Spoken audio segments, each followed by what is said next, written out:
Hi, hello, good morning to everyone. Kalimera.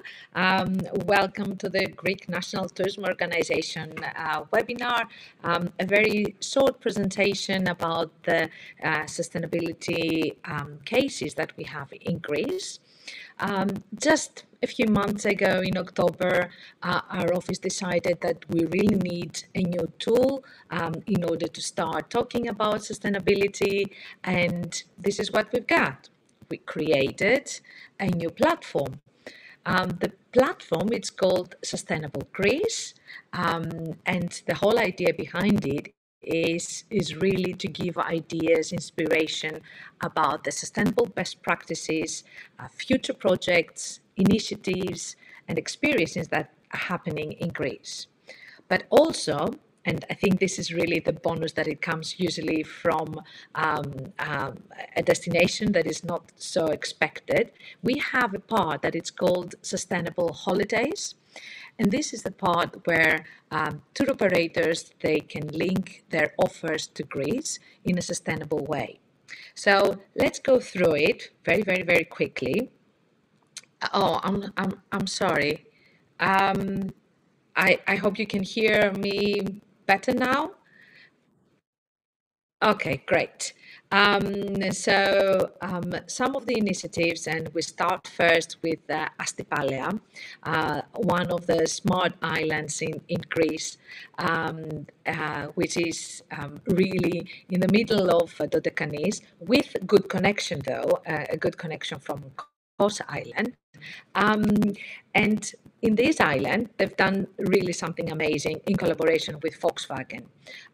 They not only have electric vehicles, but they have the Astigo service. That's really something like a taxi, a cab, or a bus, you could call it, but in a very sharing service. So people can very easily download the app, order the taxi, they can share it with someone else, with another traveler, or just their family, and they go from one side to the island to the other.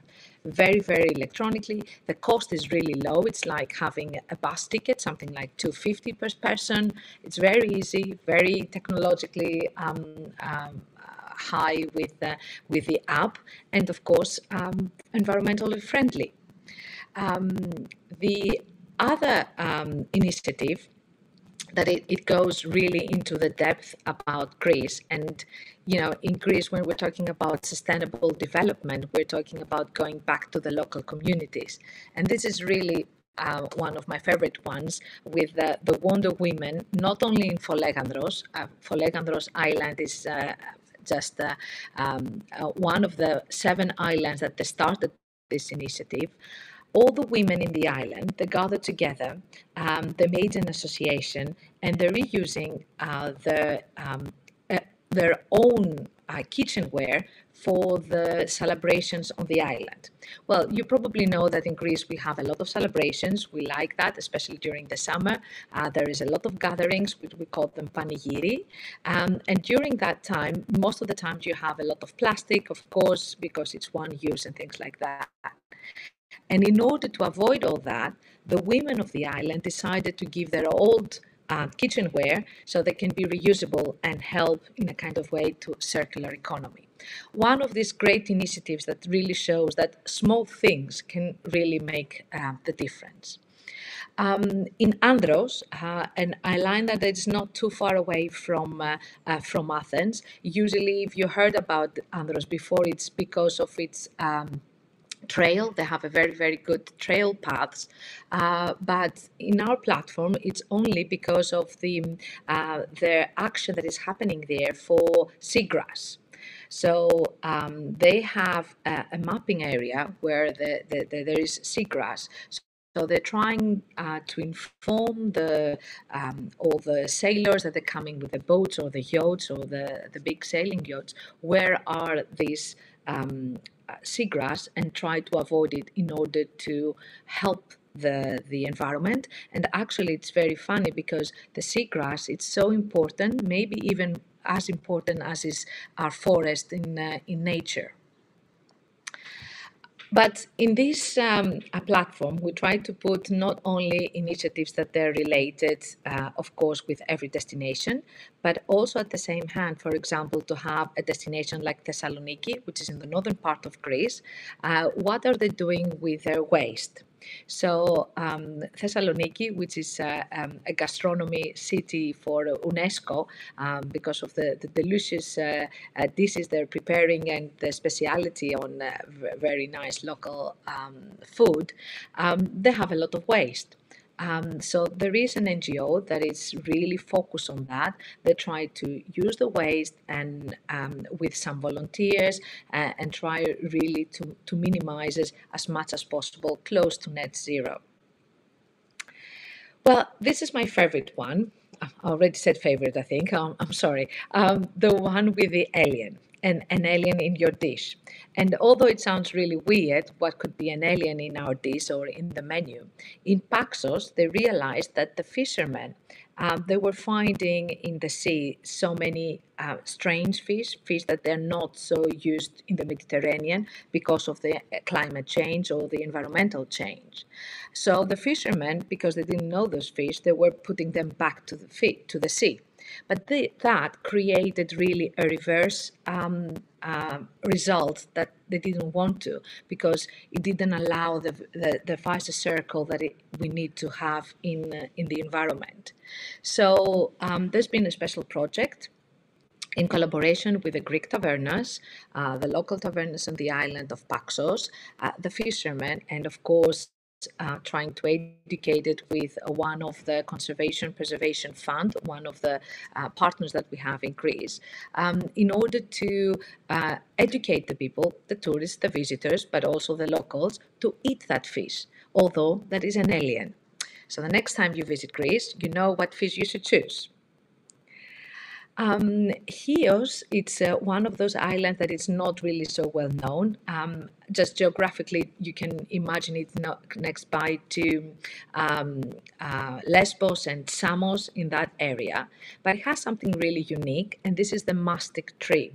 The mastic tree is that you can only find it in a very, not even just in the island of Chios, but in the very specific villages of Chios. It's a great product. We can use it in a lot of those that they have traveled to Athens. There is at the airport, they've seen that there is a mastic shop with all the different products with including mastic. It is the tear that is coming out of that tree, very, very specific with a very distinguished taste. And this is something very, very unique because the whole villages are living just because of that product. There is a beautiful museum. If you've ever been to the to Chios, you definitely need to visit it. And also, you can see how the whole production of the island starts. It's really amazing because when you gather the tear from the tree, then it goes back to the ladies of the villages where they gather all together, and by storytelling they just divide and make the separation between the rocks and the mastic. It's a great story. So for those that are visiting here, they definitely need to go and see that. For those that they want to visit Athens, and of course Acropolis, it's the landmark.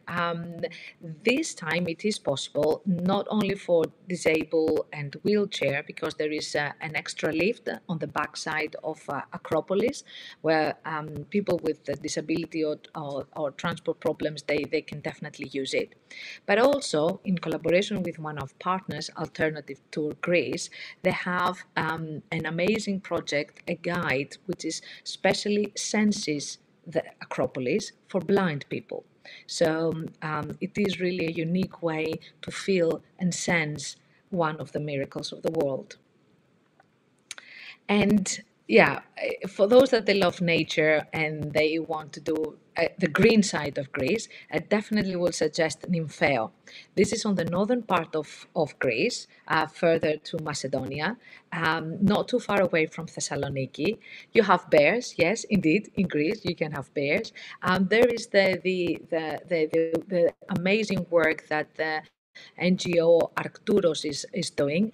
You can see the bears from far away, and actually this is used to be the bears that they used them a long time ago for circus or for moving around. For those that actually they were dancing on the streets. I even remember a long time when I was younger, just passing by, and that was a way to gain some money. So all these bears, they have been gathered and they went to Nympheo, looking after by the organization, but also in a very beautiful environment that you definitely, everyone would love it.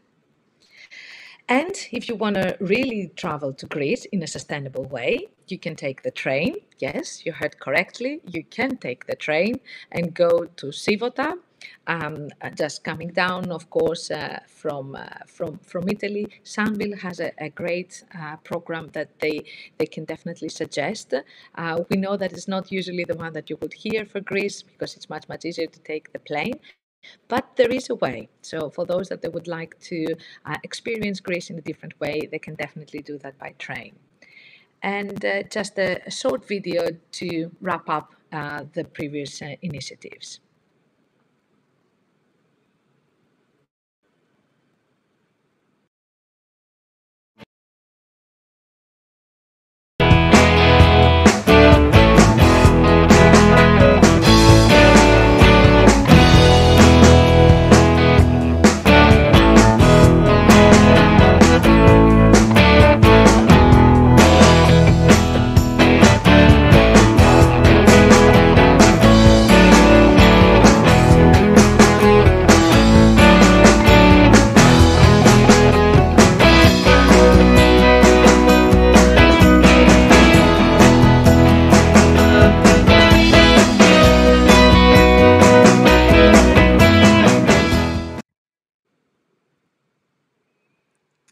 So while we're waiting for any questions, I would very likely to proudly say that the Sustainable Greece platform won an award just last Monday at the marketing awards in the travel marketing awards. Yes, and we are very proud. We got the second prize after Intrepid, which we feel that it's really a nice recognition of showing that a destination really, when it's dedicated, they can really put forward some great sustainable initiatives.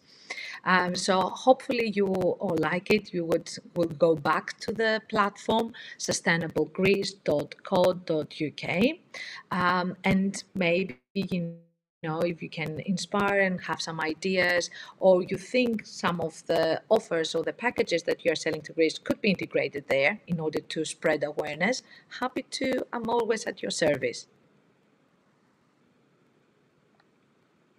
I think we have the last slide with information for those that they would like to contact our office. But of course, through TTG, you have all of you can have my contact details. Amazing. Thanks, Eleni. Lots of people saying how much they enjoyed your presentation then and all the great projects that you've talked through with us. Greece is one of our sustainable travel heroes as well, of course. So we've been writing lots, haven't we, in TTG about some of the projects that you've mentioned. And yeah, that Sustainable Greece platform really is really fantastic. So thank you so much. Anybody got any specific questions for Eleni? Of course, we can connect you with her afterwards as well. If you'd like to hear anything more about the things that she's mentioned. I think that's good. That's great. That seems that everything was clear, Pippa. Wonderful. We are pretty much ready to move into our next session, which is at 10:40 with Hurtigruten. So just waiting to get the nudge, and we will be moved over to meet Hurtigruten next. I just shared a link as well to the Greece page of our supplier directory. So we've got 60 tour operators that feature Greece in our supplier directory, and hopefully there'll be some more surprising ones there that you guys might not know already, with some more alternative products maybe. Awesome. It's time to go and meet Hurtigruten. I'll see you there, everybody. Bye-bye. Thanks, Emily.